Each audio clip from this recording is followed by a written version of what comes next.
Certinho, então. Pessoal, mais uma vez, boa tarde. A gente está falando aqui diretamente da Facimp Wyden, né? Aqui em Imperatriz, Maranhão. Hoje a gente está aqui com a participação ilustre da professora Petra Cruz, perdão. A gente vai, dentro desse mini curso de finanças, tá apresentando para vocês com a temática de educação financeira, né? Eu espero que seja bastante enriquecedor para todos vocês, né? A professora Petra, ela é ótima, não tem pessoa melhor para falar sobre esse assunto. Eu espero que vocês curtam bastante e que participem também, viu? Qualquer dúvida, viu? Vocês ou deixem aí no chat ou levantem as mãozinhas aí para a gente estar falando aqui, ok? Tirando as dúvidas de vocês. Então, professora, pode mandar ver aí. Olá, boa tarde. Boa tarde a todos. Boa tarde. Karen. Oba, bom ouvir a voz de vocês, né? Não estou vendo o rosto de ninguém, mas pelo menos a voz, né? Como o Samuel acabou de falar, meu nome é Petra Fernanda, professora Petra, e hoje nós vamos aqui ter um bate-papo muito proveitoso sobre economia, certo? E aí eu queria acordar com vocês que qualquer intervenção, qualquer dúvida, né, tem um botãozinho aí em cima, em reações, que vocês podem estar levantando a mão, tá bom? E aí eu vou dar um espaço para que você possa fazer um comentário, né, acrescentar algo proveitoso que vocês desejam compartilhar com todos, tá certo? Então, como o Samuel já falou, meu nome é Petra, estamos aqui na Facimp, o Samuel está aqui do meu lado. E está sendo muito legal essa experiência, né, de estar levando essa temática aí para as escolas, para os alunos que se interessam sobre educação financeira. E economia é algo que a gente vivencia todo dia, né? Não tem como nós fugirmos disso. E aí, só para dar um breve histórico, né, de quem eu sou professora aqui da casa, da Facimp, professora de economia, certo? Também sou pedagoga, né, mas a minha paixão por dar aula sempre foi na economia. Tenho especialização em gestão pública e também sou mestre em desenvolvimento socioeconômico, certo? E aí, gente, hoje a gente vai falar um pouquinho sobre educação financeira. Antigamente, na minha época, não que eu seja tão antiga assim, mas eu não tive a oportunidade, né, de como vocês estão tendo, falar sobre educação financeira nas escolas. A gente não tinha essa disciplina, palestras a respeito disso. Então, eu só fui realmente conhecer esse lado das finanças, né, de orçamento, aprender a fazer um orçamento, depois que eu saí do ensino médio, quando eu escolhi cursar a graduação de economia. Então, hoje vocês estão tendo essa oportunidade dentro das escolas e cada vez mais cedo vocês estão ouvindo falar sobre finanças, sobre economia, né? Isso é muito importante para a vida de vocês, tá certo?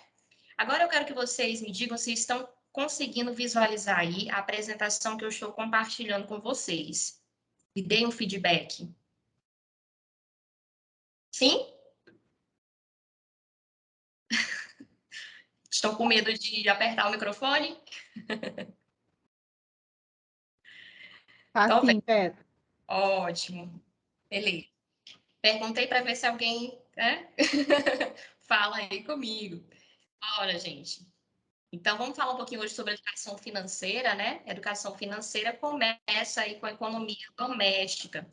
Então, primeiramente, vamos ver um conceito aqui sobre educação financeira, né? Segundo a OCDE, ela tem o propósito de auxiliar os consumidores na administração dos seus rendimentos. Então, todos aqueles que têm seus rendimentos ali mensais, né, precisam administrar da melhor forma possível esses proventos. E aí, o ser humano ele sempre tem duas decisões a tomar quando ele, né, recebe ali seus proventos mensalmente. Ele precisa tomar uma decisão super importante se ele vai poupar aquele dinheiro ou se ele vai investir, né? Então, vejam, poupar e investir são duas decisões muito importantes na vida dos consumidores, certo? Então, o que acontece? A gente precisa consumir de uma forma consciente, né? Sem desperdício, ajudando a evitar, por exemplo, que a gente também se torne vítimas de fraudes. Dentro da educação financeira, vai permitir também que eu tenha essa visão, né, de não cair em fraudes, de consumir da melhor maneira possível, né, entrar em sites que sejam confiáveis, não fazer contratos, né, de boca, de gaveta. Então, tudo isso está contemplado quando a gente estuda educação financeira, tá bom? E essa educação, ela ganha importância com a grande aceleração nos mercados financeiros e essas mudanças que a gente sempre vê falar na economia e na política, tá bom? Então, essa é um conceito, né, sobre educação financeira, mas a educação financeira é muito amplo, a gente estuda muita coisa, tá bom? Vou tentar passar aqui a apresentação. Deu uma travada.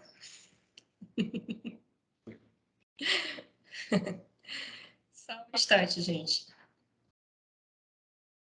Vocês ainda estão vendo a primeira tela aí, né? Não, que é para fases da vida financeira. Ah, então já passou. Bom,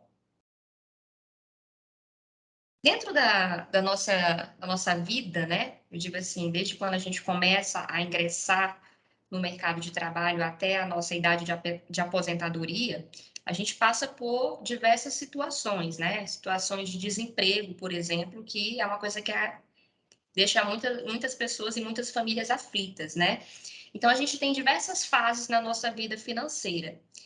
3 são muito importantes. A primeira delas é uma fase que a gente chama de dependência completa, ou seja, é uma fase em que as pessoas elas dependem ainda, né, dos pais, dos seus tios, enfim, em termos financeiros. Pode ser que seja essa a etapa em que vocês estão vivendo no momento, né? Que é super normal. Isso é importante também. A segunda fase é a fase que a gente chama de inclusão no cenário de geração de renda, por meio da inclusão no mercado de trabalho, formal ou informal. Então, a segunda fase da nossa vida é aquela fase em que a gente vai se inserir no mercado de trabalho, a gente vai procurar, né, ingressar dentro de um emprego ali que tem a ver conosco, né, que pode ser formal, pode ser carteira assinada ou não, tá? Pode ser de forma autônoma. E por último, a gente tem a última fase que a gente chama de planejamento da aposentadoria. Então, é muito importante que a gente se importe, né, com o nosso futuro. Tem muita gente que vive uma vida desregrada, né, uma vida financeira desequilibrada, e esquece, por exemplo, de como é que ela vai estar na sua aposentadoria. Então, daqui sei lá, 50, 60 anos, né, como é que você se vê? Como é que você vai estar? Será que você vai estar dependendo de outras pessoas? Porque é muito triste a gente trabalhar a nossa vida inteira, né, e quando chega ali, lá na idade de aposentar, né, ainda depender de outras pessoas, tá bom? Deixa eu ver se tem alguém aqui com a mão levantada, porque eu estou em outra tela. Tá bom, gente? Tem não, né? Ok, então essas são as 3 fases bem importantes da nossa vida, tá? As fases da vida financeira. Vocês ainda estão aí nessa fase de dependência, né? A maioria dos alunos estão nessa fase de dependência, mas logo, logo vão ingressar no mercado e aí precisam se qualificar, né? Precisam ir atrás de uma graduação, precisam trabalhar nessas habilidades de vocês para que vocês consigam aí boas posições, né, no mercado de trabalho. E aqui a gente tem alguns dados estatísticos que podem ser chocantes, né, para a gente, mas vai dar um panorama do que acontece na realidade. Então, o IBGE, né, que é o Instituto Brasileiro de Geografia e Estatística, que é o órgão oficial na qual o governo faz as suas políticas, né, baseadas nesses dados, diz o seguinte, que a cada 100 pessoas que chegam aos 55 anos, 59 chegam a esta idade como dependentes financeiros de outras pessoas. Então, vejam, gente, de 100 pessoas, né, 59 chegam à idade da aposentadoria dependendo de outras pessoas. E aí eu pergunto para vocês, vocês querem estar nessa estatística? Eu creio que não, né? 36 pessoas chegam ainda nessa idade trabalhando para poder manter um padrão de vida mínimo. Então, mesmo depois da aposentadoria, algumas pessoas ainda continuam trabalhando para poder manter esse padrão de vida. E ainda eu falo de um padrão de vida alto, estou falando de um padrão de vida mínimo. Né? O padrão de vida mínimo é aquele que a gente precisa do mínimo para sobreviver, que é a alimentação, saúde, né? Porque na idade da aposentadoria a gente sabe que se gasta muito com saúde, tá bom? E aí, apenas 4 em cada 100 pessoas conseguem se aposentar e viver com o que ganham. Olha só, gente, apenas 4 pessoas a cada 100, né? Apenas 4 vão conseguir realmente viver com o que ganham. E desses 100, né? Dessas 100 pessoas, apenas uma vai conseguir viver realmente com tranquilidade, né? Considerando aí sua renda numa idade madura. Então, apenas uma pessoa vai realmente conseguir viver de forma tranquila, né? De forma em que sua renda dá para arcar com tudo. Aí, não só o mínimo. Então, vejam que essas estatísticas que o IBGE traz são chocantes, né? E às vezes a gente não pensa, quando a gente fala em aposentadoria, quando eu for idoso, a gente não pensa, né, no que vai fazer, onde vai estar. Então, o importante é que a gente pense nisso de agora. Ah, Petra, mas não é muito cedo para eu pensar nisso? Ah, eu só tenho 17 anos, 18 anos. Não, essa é a idade mesmo. Essa é a idade perfeita, né? Porque vocês vão trabalhar pensando, tá? Nesse futuro que vai chegar. Tem muita gente que diz assim: ah, não sei nem se eu vou estar vivo até lá. Mas se você tiver, né? Se você tiver, e eu espero que esteja até lá, como é que você vai estar, né? Em qual dessas estatísticas vocês vão estar encaixados? Será que vocês vão poder estar nesse apenas um, né? Que consegue realmente viver com tranquilidade, ou vão estar nesse patamar dos 59 que ainda dependem de outras pessoas? Bom, eu deixo essa pergunta para vocês. Outra coisa que a gente ouve muito falar são as frases comuns, né? Essa que eu falei ainda agora é uma frase bem comum. Ah, não sei nem se eu vou estar vivo até lá na minha aposentadoria, né? Quando eu estiver idoso. Mas existem outras frases bem célebres que a gente ouve falar quando fala de finanças, né? De economia. Ah, tá sobrando muito mês no meu salário. Vocês já ouviram falar alguma vez nisso? Né? Um mês que não acaba nunca, principalmente aqueles meses que tem 31 dias, né? Ou então um mês que precede alguma data em que as pessoas gastam bastante, por exemplo, janeiro, né? Janeiro é um mês que o pessoal acha que demora muito a passar, porque geralmente gastam tudo em dezembro, no Natal e no Ano Novo, e não sobra dinheiro ali para poder passar todo o mês. Outras frases também. É muita dívida para um orçamento só, né? Eu vou ter que tirar um empréstimo, que eu estou muito apertado. Enfim, tem muitas frases aí que a gente ouve falar, mas que elas nada mais, nada menos mostram o quê? Um desequilíbrio, tá? Na educação financeira, um desequilíbrio orçamentário financeiro, tá bom? Então, por isso que a gente precisa aí ter muita cautela quando se trata dos nossos rendimentos. E aí a gente tem vários tipos de investimentos, tá? Alguns deles vocês talvez já ouviram falar, tá bom?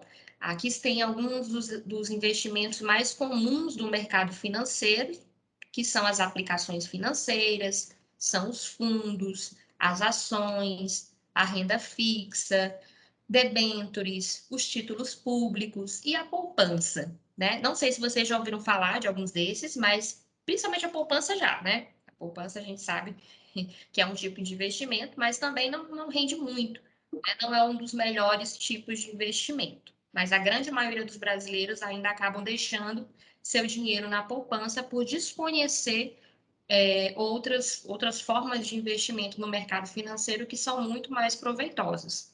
Por exemplo, os títulos públicos são exemplos de investimentos em que a gente faz através do Tesouro Direto, né? Então, o governo, ele emite títulos, você compra, você empresta o seu dinheiro para o governo se financia com esse dinheiro que você emprestou, né? E ele aplica nas obras que ele precisa fazer, e em troca ele lhe dá uma remuneração em cima do que você emprestou, que a gente chama de juros.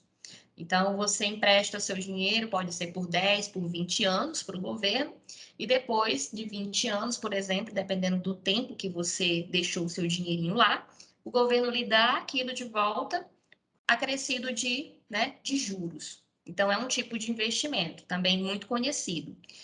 As ações, né, também é outro tipo de investimento bem conhecido, que é aquela que você se torna sócio, né, de uma empresa. É como se você estivesse comprando um pedacinho da empresa, tá bom? Então, esses são apenas alguns dos investimentos dos muitos que a gente tem, tá? Existe uma outra coisa chamada previdência privada, também chamada de previdência complementar. O que acontece, gente? Todo mundo que trabalha precisa arcar com uma coisa chamada INSS. Vocês já ouviram falar do INSS? Todo mundo contribui, né, para o INSS, tirar um pedacinho lá. Se eu posso voltar um slide? Posso sim. Pronto. É esse? Ah, tá. Pronto, você quer que eu explique o Tesouro Direto. O Tesouro Direto, na verdade, é um órgão, né, do governo que vai vender esses títulos públicos. Os títulos nada mais são do que papéis, né? Na verdade, você só está emprestando o seu dinheiro para o governo. Você empresta o seu dinheiro para o governo, essa é uma das formas do governo se financiar. O governo precisa o tempo todo de dinheiro, né? Ele tira empréstimos, ele emite moeda, e uma das formas dele se financiar é através dos títulos públicos. Então, ele vai lá no site do Tesouro Direto, depois vocês podem procurar se vocês tiverem interesse, podem até fazer simulação, tá bom? Do quanto vocês querem investir. E, gente, com R$ 30 você já pode começar a comprar um título público, tá? Não é caro. Títulos públicos, da parte de R$ 30. Você faz lá uma simulação no site do Tesouro Direto, coloca lá, você quer investir quanto? R$ 100? Há quanto tempo? Quanto tempo você quer deixar investido?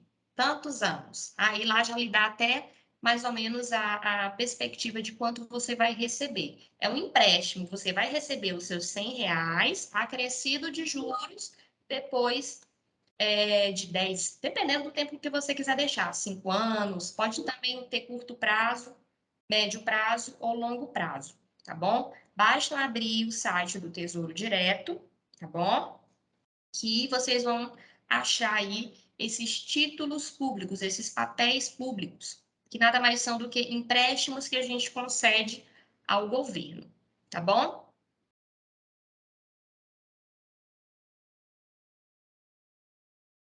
E falando voltando aqui para a previdência privada, o que acontece? A gente tem a previdência comum, que é quando a gente paga o INSS, né? Para você vai contribuir para a sua aposentadoria. Todo mundo precisa pagar o INSS? Sim, né? Se você quiser se aposentar. Se você quiser receber aí um salário, né? O governo vai lhe garantir, mas isso você precisa pagar de forma parcelada, ao longo da sua vida, você precisa pagar o INSS.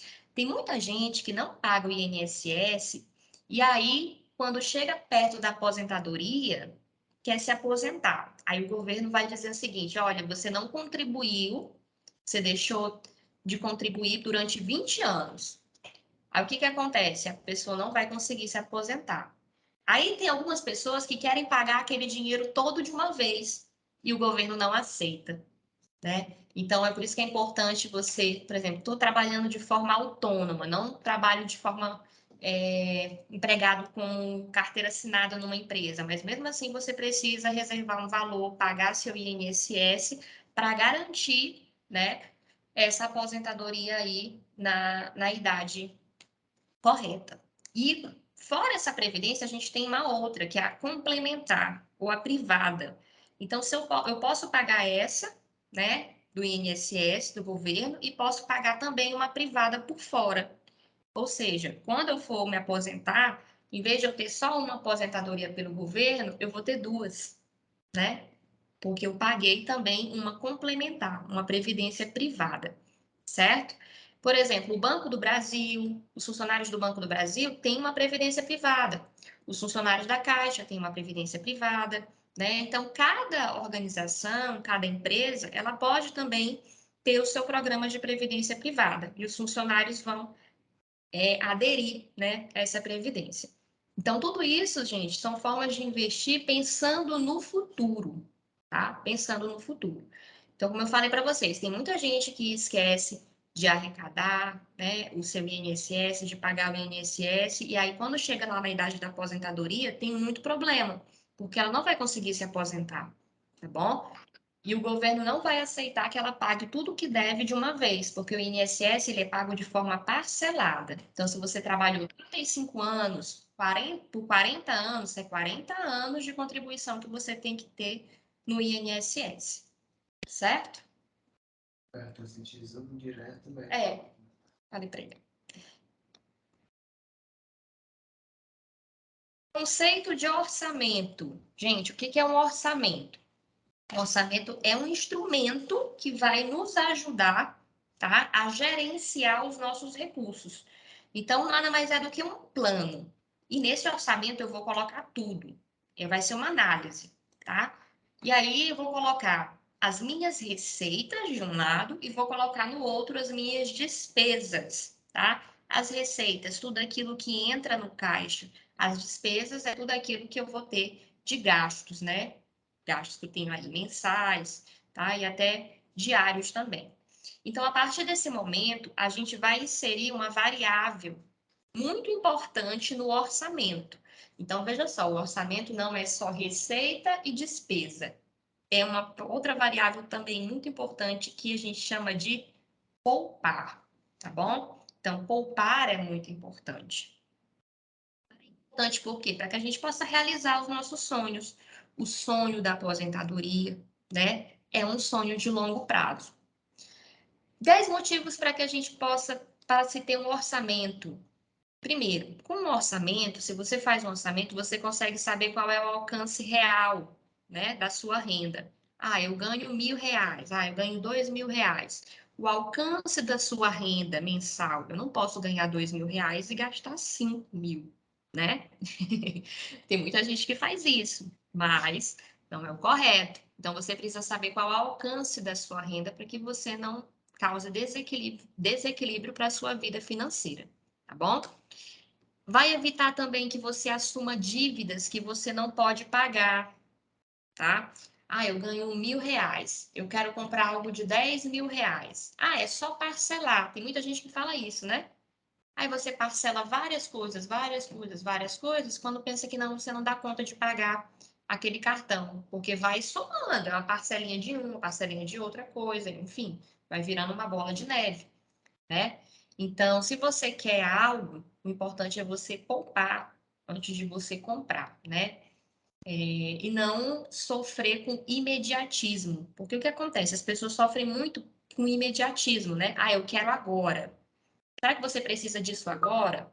Será que você não pode esperar, poupar, para depois comprar isso? Tá bom? A questão do imediatismo, às vezes, faz com que as pessoas acabam caindo no desequilíbrio. Que mais? Você vai conseguir identificar e cortar desperdícios, né? Tirar o que é supérfluo, tá? Do seu orçamento. É o primeiro passo também para você construir um patrimônio. Então, qual é o seu sonho? Ah, eu quero ter uma casa.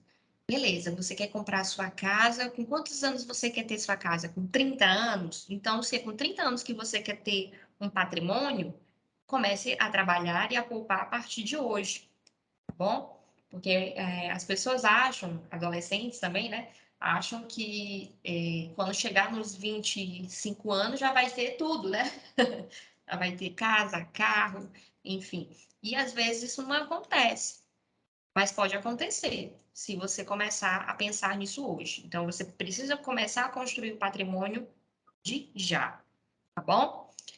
Você não precisará ficar contando com os dias para chegar ao fim do mês. Tem muita gente que fica ansioso para chegar ao fim do mês para poder ganhar o outro salário, porque o que ele tinha não deu para chegar ao fim do mês, né? Outra coisa importante, a sua família vai enxergar para onde vai o seu salário, né? A sua família vai saber quais são as demandas que cabem no orçamento. Gente, quando a gente fala de educação financeira, é uma coisa que deve ser estendida a toda a família, tá bom? Não adianta só um ter todas as noções, né, ser bem equilibrado financeiramente, se o resto da família não é. Então, quando a gente fala de educação financeira, é algo que deve ser voltado para a família. O que adianta o pai e a mãe poupar, né, se os filhos vão lá e gastam tudo e acham que podem ter tudo, né? E vice-versa.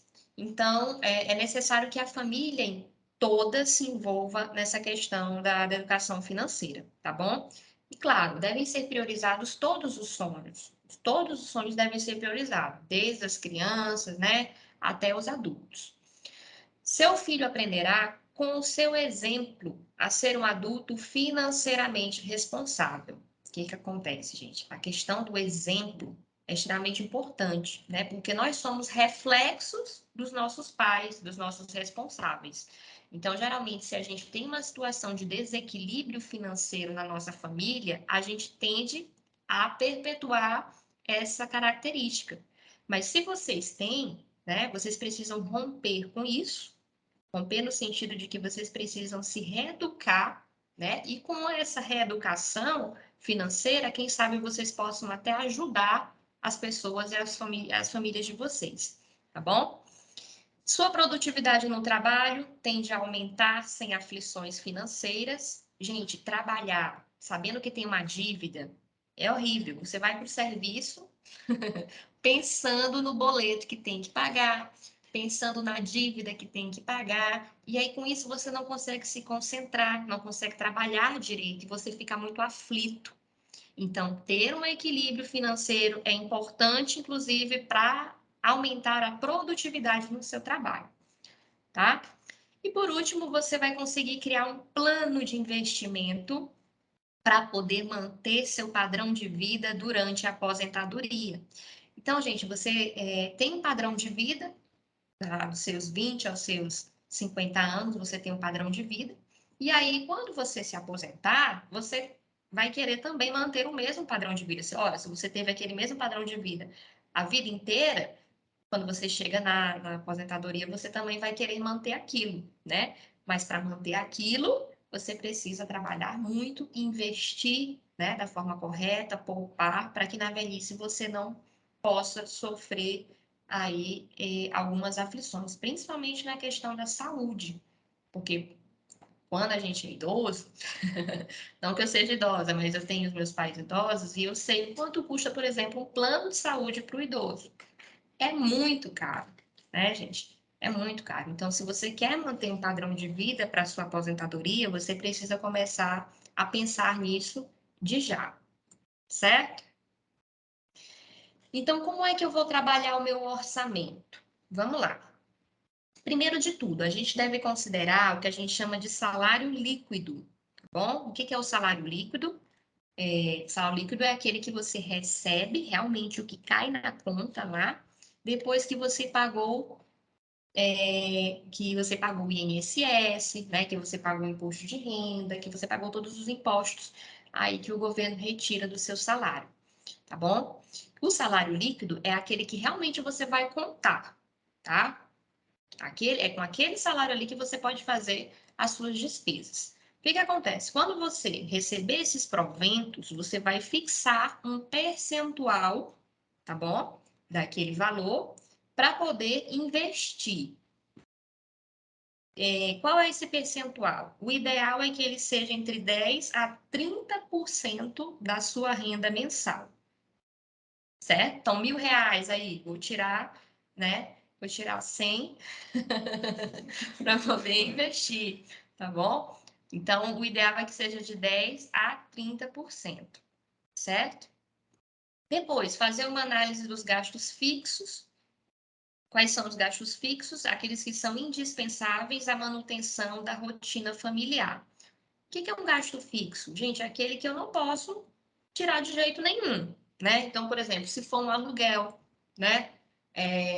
Se for, por exemplo, a questão da iluminação, né? Da energia, da água. Então, isso são gastos fixos. Eu vou ter aquele gasto todo mês. Isso aí é necessário para a manutenção da minha rotina familiar, tá bom? E depois eu vou tirar o que for supérfluo. Aí sim, né? Eu vou cortar aí gastos supérfluos, lazer, bar, né, vestuário. Então, o que sobra realmente é o que eu vou pensar 2 vezes se eu vou poder gastar ou não com esse tipo de finalidade, tá bom? E aí a gente tem o auxílio de um instrumento que a gente chama de planilhas, né? As planilhas são ótimos aliados para a gente organizar esse planejamento financeiro pessoal. Você pode fazer até numa agenda, tá? Não necessariamente precisa só ser ali no computador, no Excel, não, tá bom? Então você pode fazer até numa agenda, tá bom? Para começar, num caderno, enfim. Certo? Por quê? Porque essa planilha, ela vai ser uma fotografia financeira. Como é? Estou pensando em morar sozinho. Pensando em morar sozinho, o que que deve levar em conta? Principalmente os gastos fixos, tá bom? Gasto fixo em primeiro lugar.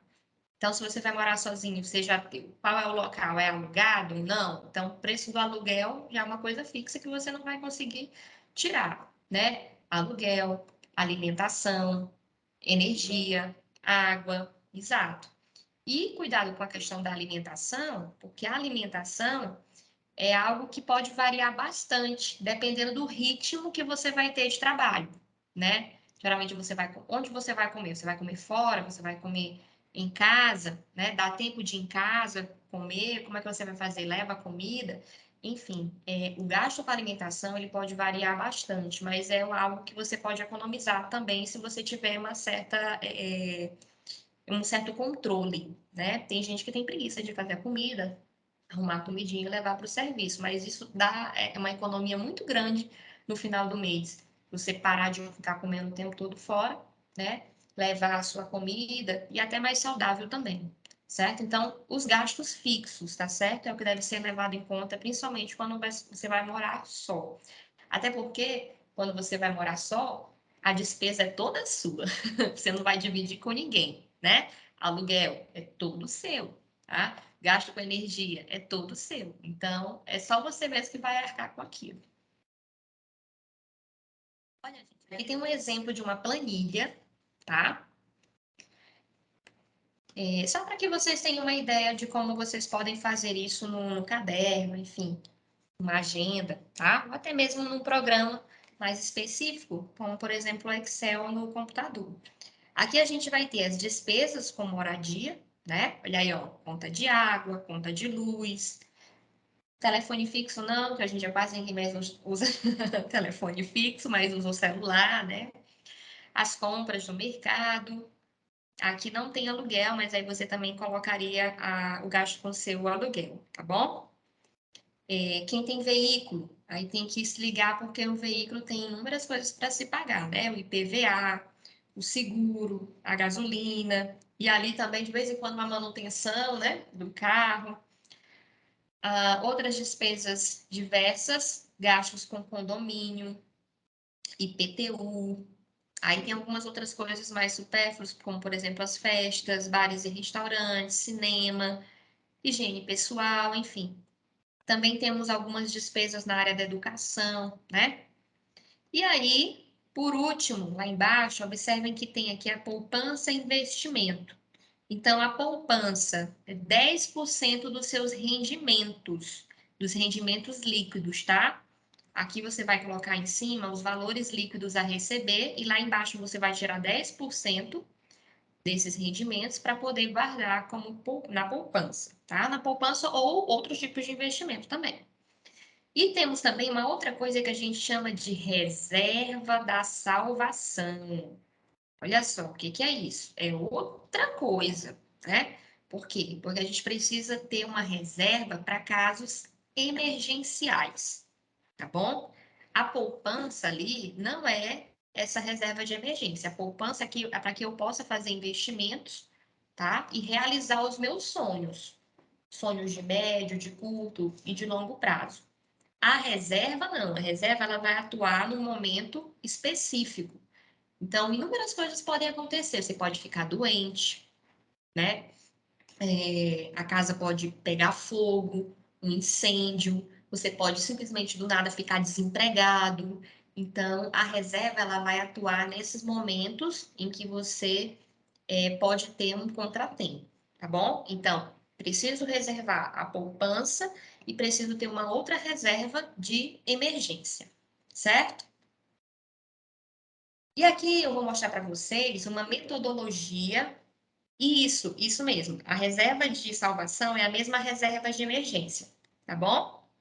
A poupança dos 10% pode variar de 10% a 30%, tá bom? Essa poupança é para a realização dos sonhos. Então, quero comprar minha casa daqui a 10 anos. É um sonho. Então, essa poupança, ela vai ser para isso, tá bom? A reserva da emergência, não. A reserva da emergência é para algo pontual, algo que eu posso desconhecer, né? Mas que pode acontecer. Por exemplo, a questão da pandemia, né? Quem sabia que isso ia acontecer? Ninguém. Então, muita gente ficou doente, muita gente perdeu o emprego. Então, foi uma situação atípica e que muita gente acabou mesmo na miséria, né? Porque não tinha nenhum tipo de reserva de emergência para a saúde, para o desemprego, que foi altíssimo, muita gente perdeu o emprego, né? Então, quando você tem uma reserva de emergência, vai lhe ajudar ali a passar por um período turbulento. Aí vocês me perguntam, mas quanto é que seria essa reserva de emergência? Gente, uma reserva de emergência, ela tem que ser pelo menos 6 vezes o valor do seu salário. Ela tem que ser o suficiente para poder você viver até 6 meses, tá certo? Então, hoje, se você perdesse um emprego, você conseguiria viver por 6 meses, né? Sem ter renda nenhuma? Quem tem reserva de emergência consegue, tá? Quem não tem, aí chora mesmo, tá bom? A metodologia DESOP é uma metodologia bem legal que vai ensinar vocês a fazer um orçamento, né? E aí mudar essa forma como a gente enxerga o orçamento habitual, tá bom? Então, no que consiste essa metodologia? Ela vai consistir em 4 pilares básicos, que o primeiro se chama diagnosticar, o segundo sonhar, o terceiro orçar e o quarto poupar, tá bom? Então, vamos ver logo o que quer dizer cada um. Saúde. Olha só, aqui a gente tem 3 tipos de saúde, né? É muito importante que a gente tenha a saúde espiritual, a saúde física e a saúde mental, não é? E também a saúde financeira. Se vocês prestarem bem atenção, esses 4 tipos de saúde, elas se completam, né? Do que adianta, por exemplo, eu ter uma saúde financeira, mas eu tenho uma saúde física ruim, né? Eu não consegui. Você quer que eu volte? Volto sim, só um instante. A metodologia?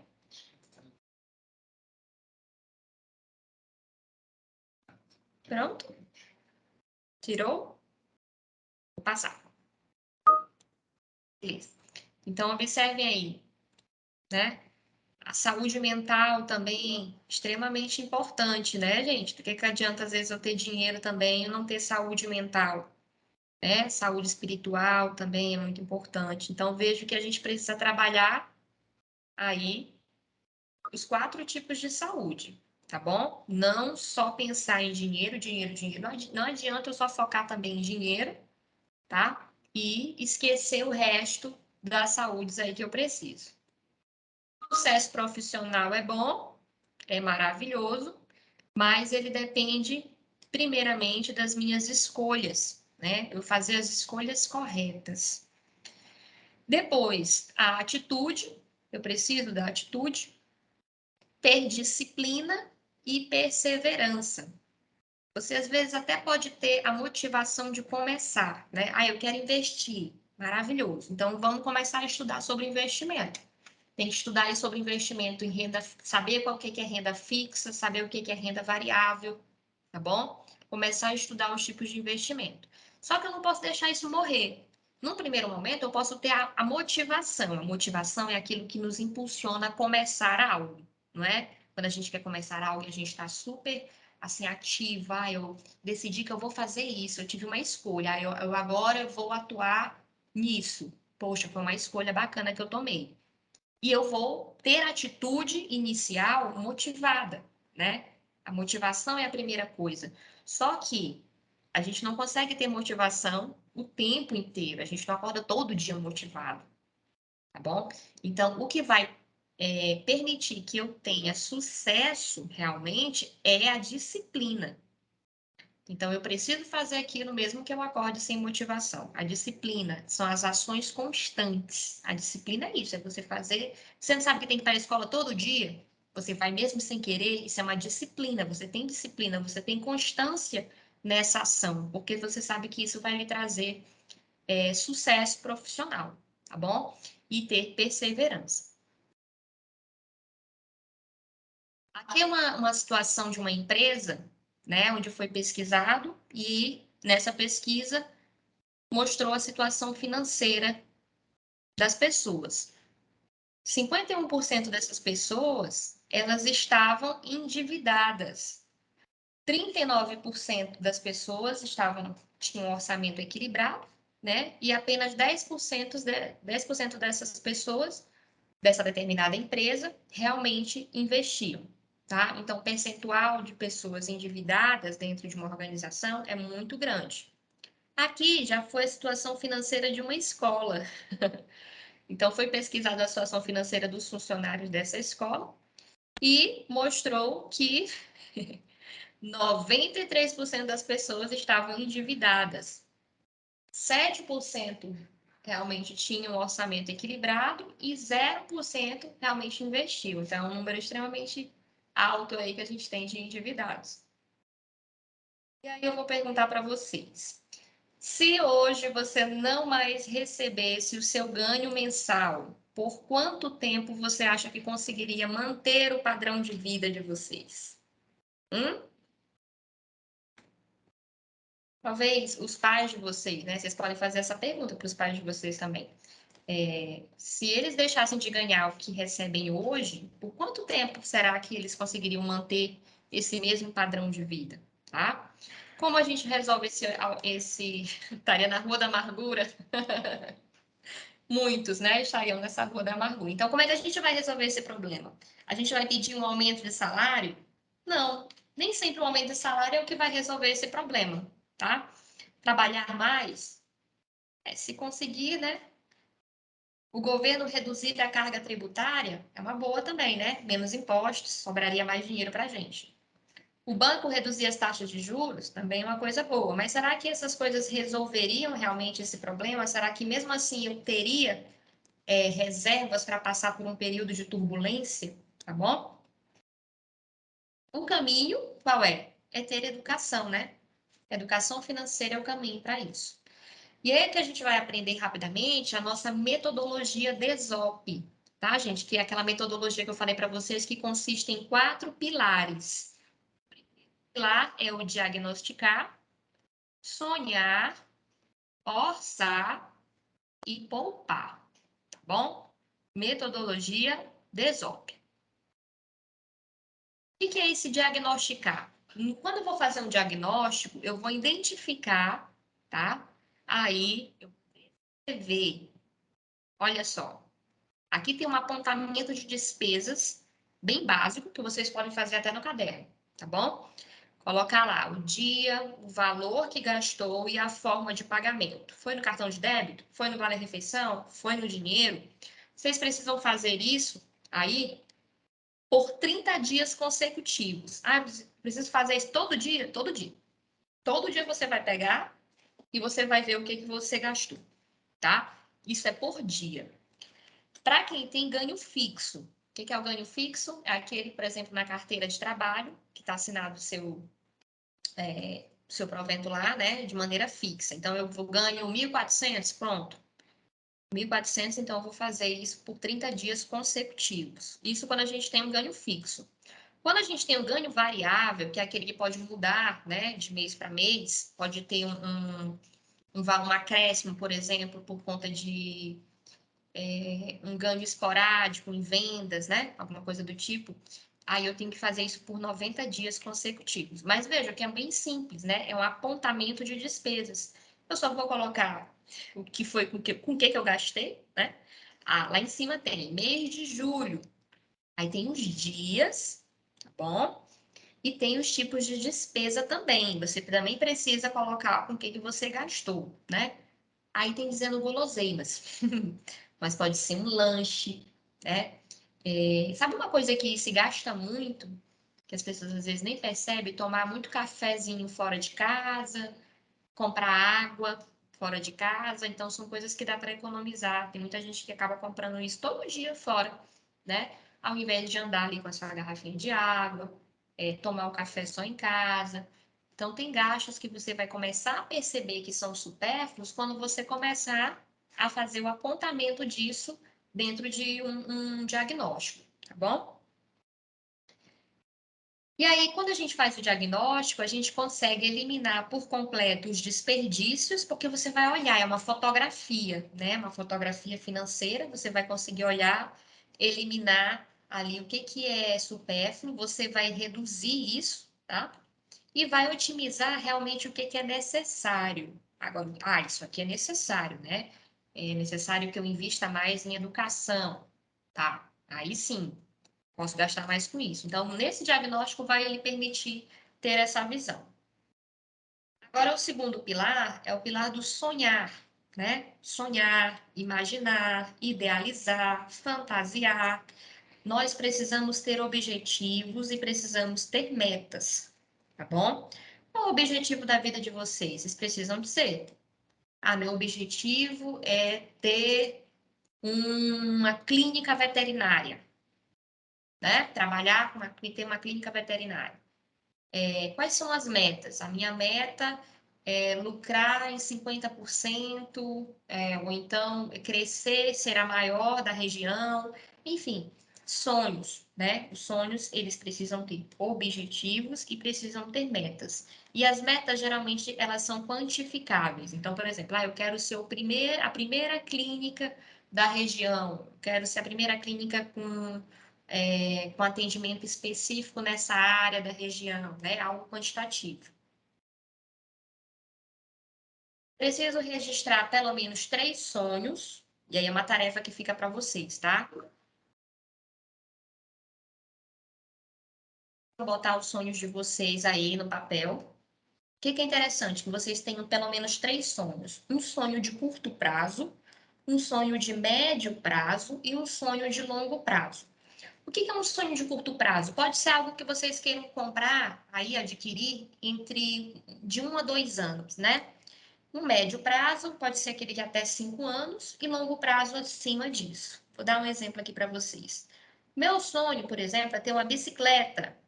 Se o meu sonho ele custa R$ 100, eu preciso guardar aí pelo menos R$ 10, né, por mês para que eu atinja aquele meu sonho de curto prazo. Então, esse aqui pode ser um exemplo do sonho de curto prazo. O meu sonho de médio prazo é ser fluente em inglês. Pronto. Quanto tempo demora um curso de inglês, né? Vamos supor aí que você vai fazer um curso que dure 4 anos, tá? Então, você vai guardar ali o seu dinheiro para poder cumprir com esse sonho de médio prazo.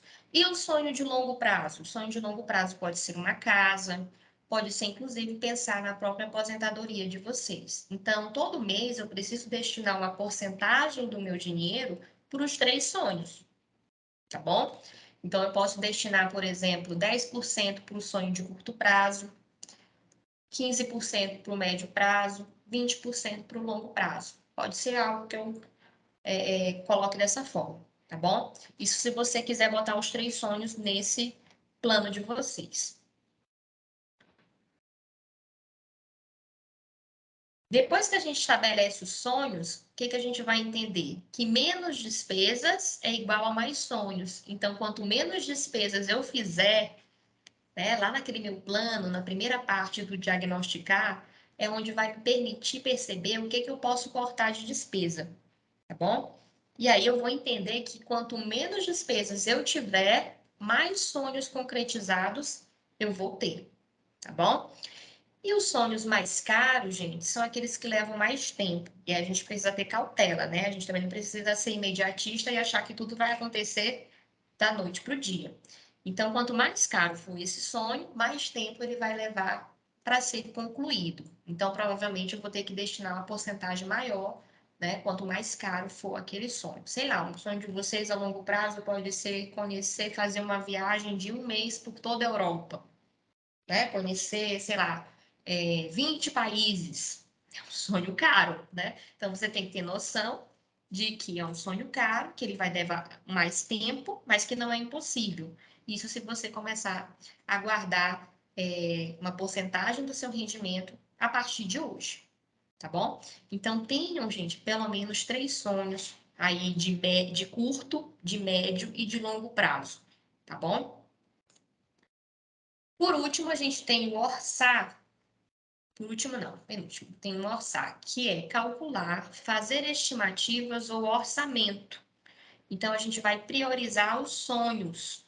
O que você vai colocar? Você vai registrar o quanto você ganhou, você vai diminuir, né, do valor necessário, que o valor necessário para poder realizar esse sonho, e aí o que sobra é o que você vai adequar às suas despesas.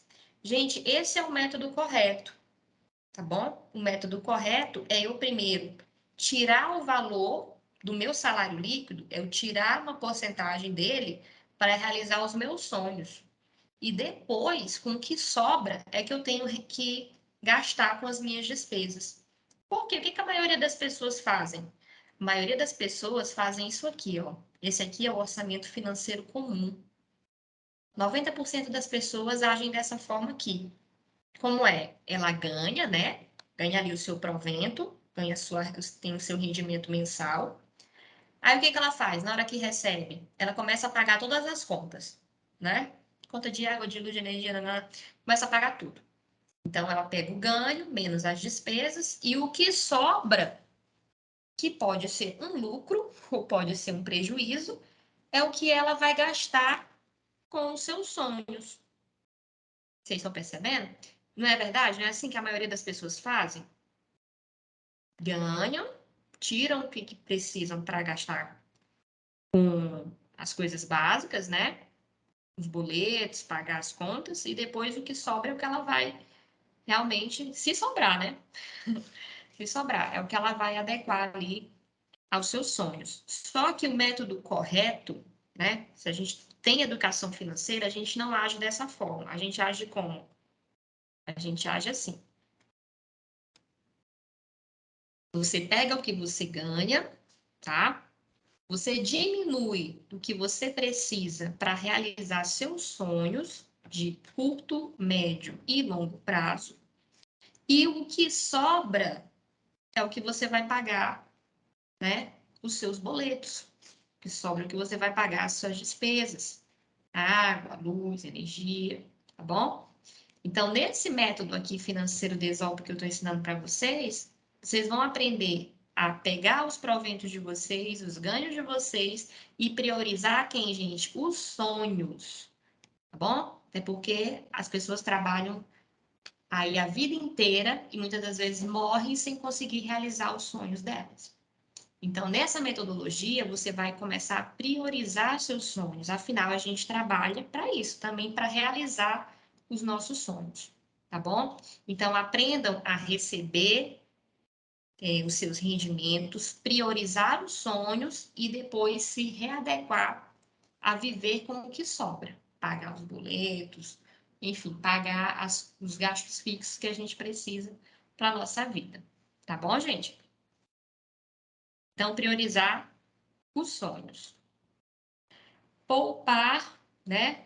É juntar, é economizar, é guardar, acumular, amealhar, juntar, todos aí são sinônimos. Poupar com objetivos específicos, não é simplesmente poupar. Ah, você poupa? Sim. Mas você poupa por quê? Você tem um objetivo? Porque nada adianta eu poupar sem ter um objetivo específico, né? Se eu tenho um objetivo na minha vida, se eu tenho uma meta específica na minha vida. Tá bom? Ó, estou querendo trocar de celular e pagar. Pronto, ótimo. Isso é um sonho. É um sonho a curto prazo, por exemplo, trocar de celular, né? E você pode botar um sonho a médio prazo aí, pagar a CNH, né? Parcelar. Estou ensinando aqui que o certo é poupar, né? A gente poupar um pouco antes de fazer isso, tá certo?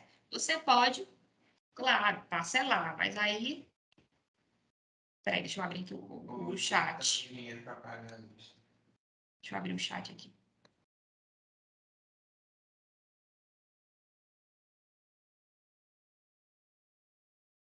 Cadê?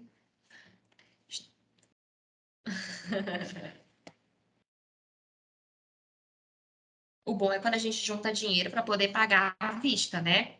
Inclusive, se consegue até mais de desconto, tá bom? Você está precisando realmente. Por que não paga primeiro essa CNH, né? Eu acho mais importante a CNH, tá? Tá certo, gente? Mas o certo é que a gente precisa, a gente coloca os nossos sonhos no papel, porque então eu já sei o que eu vou querer daqui a 1 ou 2 anos. Eu já sei que daqui a 2 anos eu vou querer trocar o meu celular. Pronto, então já começo a economizar de já, né? De agora, tá bom? Daqui a 2 anos eu quero ter minha carteira de CNH, então vamos economizar de agora, tá certo? O certo é a gente fazer isso. Não sair parcelando tudo aí no cartão, tá bom? Investir é igual ao sonho, mais dinheiro, mais tempo. Um exemplo de investimento de curto prazo é a caderneta de poupança. A poupança não tem um dos melhores rendimentos, tá? Mas a curto prazo, ela tem uma liquidez muito grande, porque você pode tirar o dinheiro de imediato, tá bom? Então a gente fala, tem liquidez. A liquidez é aquilo que permite tirar o dinheiro de imediato. A caderneta de poupança é um exemplo disso. Outros investimentos de médio prazo, a gente tem os certificados de depósitos bancários, o Tesouro Direto, os fundos de investimento, ouro, mas aí eles não têm uma liquidez tão grande. O que quer dizer a liquidez? É essa facilidade de você ter o seu dinheiro em mãos, em moeda. Então, se eu quiser, por exemplo, um dinheiro para agora, de imediato, e eu investir lá no Tesouro Direto, eu não consigo ter ele assim da noite para o dia, tá? Então, ele não tem uma liquidez tão grande como, por exemplo, a caderneta de poupança. E o de longo prazo são, por exemplo, investimentos na previdência social, previdência privada, o Tesouro Direto também tem investimentos de longo prazo, ações, que é quando a gente compra um pedaço de uma empresa, né? E imóveis, tudo isso são sonhos de longo prazo. Então, as regras básicas para poupar aqui é conhecer bem os próprios números, né? Porque com isso é capaz de gastar menos do que a gente ganha. Quem gasta menos do que ganha é capaz de eliminar suas dívidas. Quem elimina suas dívidas é capaz de guardar dinheiro. E quem guarda dinheiro constrói sua independência financeira, tá? E pode oferecer mais conforto aos seus familiares. Então, veja, conhecer bem os números, saber o que gasta, com isso, você consegue gastar menos, eliminar dívidas você consegue guardar dinheiro, e guardar dinheiro você consegue construir a sua independência financeira, né, com mais conforto aí para a sua família. O que foi que escreveram aqui? Os prefixados. Ah, são os títulos, né? Você pode escolher os prefixados ou não.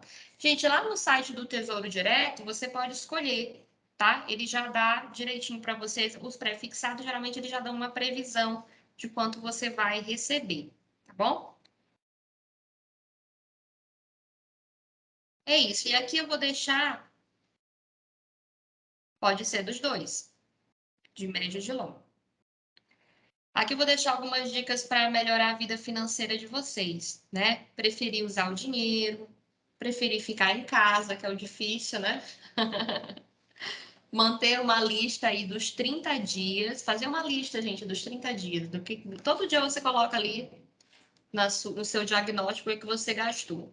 Fazer exercícios, conversar frequentemente com seu parceiro, registrar todas as receitas e despesas, investir em conhecimento, cancelar a TV a cabo, né? Que vocês adoram.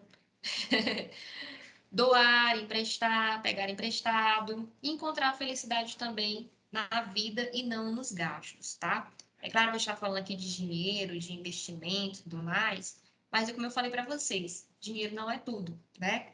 E é tudo ao mesmo tempo.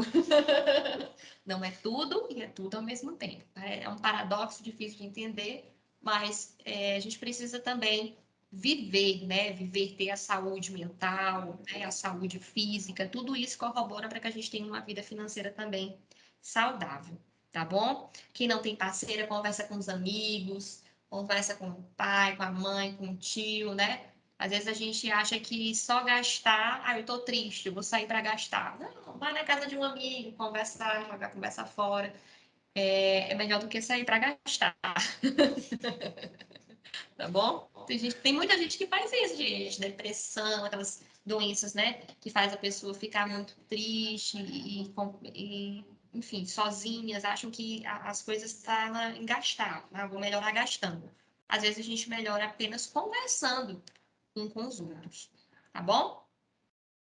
Certo, gente? E aí nós já findamos, né? Já, Samuel? Eles têm outra palestra agora? Ah, tá. Ah, então. Então, deixa eu só terminar aqui. Parei porque eu achei que vocês tinham outra palestra agora. Gente, só para explicar aqui sobre a reserva de emergência, que me perguntaram ainda agora, né? A reserva de emergência é algo muito importante, tá? Justamente por conta daqueles imprevistos que eu falei para vocês. Pode ser um problema de saúde, pode ser um desemprego, por exemplo, incêndio. Eu já vi pessoas que perderam tudo no incêndio. Pessoas que perderam tudo, por exemplo, numa enchente, que foi uma das coisas que a gente mais viu hoje, esses meses agora aqui no Brasil, não foi? Vocês não viram no jornal? Muita gente perdendo tudo por causa de enchente. Então, isso é um imprevisto, tá? Isso é um imprevisto, e é claro que a gente não deseja, a gente não espera que isso vá acontecer, só que a gente não sabe do dia de amanhã, tá bom? Então, por isso, é muito importante a gente pensar na reserva de emergência, porque isso é o passo, né, para que a gente tenha um equilíbrio aí financeiro também. Ó, tem uma pesquisa aí que foi feita pela Ambima que mostrou que 52% dos brasileiros, não tem uma quantia extra destinada para os imprevistos, né? Quem tem aí de vocês? Vocês podem perguntar para os pais de vocês, para as pessoas, né? Será que hoje você tem uma reserva de emergência? Se acontecesse um incêndio na casa, Deus me livre, mas se acontecesse, o que aconteceria? Né? Vocês conseguiriam comprar os móveis novamente, enfim. Então, é necessário que a gente separe mensalmente, tá? Dos nossos ganhos, aí um colchão de liquidez. Esse colchão, né? É, é necessário para que a gente possa passar por imprevistos, tá? De uma maneira mais tranquila. Claro que ninguém vai gostar de perder tudo, né? Um incêndio, numa enchente, de qualquer forma é horrível, mas você, pelo menos sabendo que tem uma reserva de emergência, isso já lhe tranquiliza um pouco, tá bom? Já lhe tranquiliza bastante. Então, o que que os especialistas recomendam aí? Que você guarde no mínimo, o valor equivalente a 6 meses das suas despesas mensais, tá bom? Então, minhas despesas é R$ 1.000, eu tenho que ter pelo menos 6 vezes isso, R$ 6.000, tá? Guardadinho. E olha só, eu falo assim, guardado, mas esse guardado ele precisa ter liquidez, tá bom? Não adianta, por exemplo, eu ter um outro imóvel em outro lugar, o imóvel não se vende também da noite para o dia. Por mais que ele seja um ativo financeiro, ele não tem liquidez, tá bom? E aí, no momento de emergência, eu posso ter um imóvel, mas às vezes eu não vou conseguir o dinheiro daquilo rapidamente, tá bom? Então, eu preciso ter liquidez. Eu preciso separar pelo menos 6 meses disso para as minhas despesas mensais. Beleza? O que colocar aqui? Deixa eu dar uma lida. Não. Érica, como guardar o dinheiro para fazer minha faculdade? Primeiro de tudo, Érica, você precisa decidir qual curso, né? já vê mais ou menos a mensalidade, quanto é que custa esse curso, e aí, com base no custo total do curso, você sabe quanto você vai poder guardar ali mensalmente, tá bom? De 10 a 30, a 40%. Mas aí você tem que saber logo o valor total de quanto é mais ou menos esse curso que você deseja fazer e quanto tempo ele dura, né? Para você pagar certinho e não ter dívidas após isso. Tá bom? Já vai concluir, né, gente? Sim, já vou concluir. Só para terminar aqui, que o nosso tempo já está estourando, vou deixar para vocês os 10 mandamentos para um endividamento consciente. Fazer um diagnóstico financeiro anualmente, ter no mínimo os 3 sonhos que eu falei para vocês, né? O sonho ali da Érica, né? Pode ser uma faculdade de médio prazo, tá? Geralmente a faculdade vai de 4 a 5 anos. Elaborar um orçamento financeiro, poupar mensalmente, né? Parte do que ganha para os sonhos, gastar menos do que ganha, ter limites do cartão de crédito. Olha, muito importante esse negócio de cartão de crédito, tá? Porque tem gente que tem um limite muito superior ao valor do que ganha. Então, eu ganho R$ 1.000 e o limite do meu cartão é 5.000. Como é que faz para pagar depois? Não dá certo, tá? Entender que limite de cartão de crédito não é extensão do salário. Não é extensão do salário. Não usar cheque especial é aquele dinheirinho que fica lá no caixa eletrônico, que você pode tirar a qualquer hora no momento de imprevisto. Só que ele não é tão bom, aliás, ele não é nada bom, porque os juros dele são altíssimos. Manter reservas para situações emergenciais, para que você não precise usar o cheque especial. Distinguir o que é essencial do que é supérfluo. Preferir comprar sempre à vista, né, com desconto. É isso. Então, a gente tem 10 mandamentos aí para vocês levarem aí para o resto da vida, tá bom? Gente, o que eu vou indicar para vocês? Para que vocês leiam as diferenças sobre renda fixa e renda variável, tá bom? Para quem tá perguntando aí sobre ações, tá? Porque as ações, elas são rendas variáveis. Elas vão depender muito também da taxa de juros. O que acontece? Quando a taxa de juros está muito alta, tá? E isso torna um crédito mais caro. Então, as empresas que tomam crédito no mercado ficam é mais caro para elas, tá bom? E, consequentemente, isso afeta aí os investidores em ação. Já quando a taxa de juros está mais alta, é mais benéfico para a compra de títulos, tá? Ligados aí mais à renda fixa. Na renda fixa, você não se torna dono, como, por exemplo, numa ação, né? Mas você empresta seu dinheiro para aquela empresa investir, né, em si, aumentar o capital, ter mais lucro e você recebe juros acrescido aí do que você emprestou, tá bom? Então, juros mais altos é muito preferível renda fixa, tá? Mas tem vários tipos de ações e outras das variáveis que também são benéficas. Então, leiam um pouquinho sobre as diferenças da renda fixa, renda variável, tá? Para que vocês possam optar aí pelo melhor tipo de investimento. E aí, no nosso próximo encontro, que será dia 17, né? Não sei se serão as mesmas pessoas, acho que sim, né? E aí a gente vai falar um pouco sobre as startups. E aí, dentro desse conteúdo de startup, eu vou abordar sobre as fintechs, tá? As fintechs são esses bancos digitais que a gente está ouvindo falar agora bastante, Nubank, 99Pay e entre outros, né? C6 Bank, que tem várias plataformas de investimento. E aí a gente pode abordar mais sobre esse assunto aí que vocês estão interessados, de renda variável, renda fixa. Beleza, gente? Então, posso liberar os slides. Eu vou passar para o Samuel o slide e ele vê como é que faz para passar para vocês, tá bom? Então, quero agradecer a participação de todos. Foi muito bom aqui a interação de vocês no nosso chat.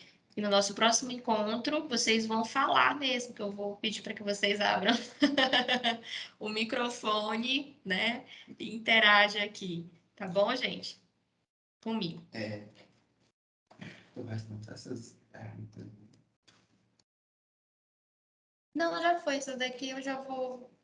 Eu vou acabar respondendo isso aqui tudo quando eu falar sobre startups e fintechs. Já o nosso próximo assunto. Então, pessoal, eu espero que tenha sido bem enriquecedor para o conhecimento de vocês, né? Espero que tenha contribuído bastante. Eu acredito que sim. É a terceira vez que eu vejo essa palestra, eu nunca abuso. Eu tenho que pôr em prática, porque eu não consegui ainda, mas eu vou colocar. Espero que vocês tenham aprendido muito, viu? E eu já deixo o convite, né, para a próxima semana. Não percam, que realmente é muito boa também a próxima palestra, que é de startups e fintechs, né? Então, é importante que vocês participem também da próxima, ok? E também para o certificado. Eu fixei o link aí no chat para vocês preencherem, né? Eu acredito que todos preencheram durante a apresentação da professora. Beleza, pessoal?